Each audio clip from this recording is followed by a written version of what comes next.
अलीजे, ठीक है, अम्मी ने तुम दोनों की खुशी का ख्याल करते हुए मना नहीं किया जाने से, पर तुम्हें तो जाने से पहले सोचना चाहिए था ना। बारी भाई तुम्हें कहीं पसंद तो? बस अलीजे, इसके आगे ना एक लफ्ज भी मत कहना।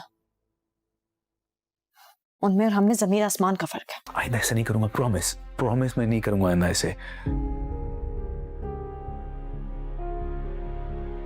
मैं तुम लोगों का प्लान खराब नहीं करना चाहती थी। मोहब्बत स्टेटस देखकर तो नहीं होती। मुस्कुराती हुई कितनी प्यारी लगती हो।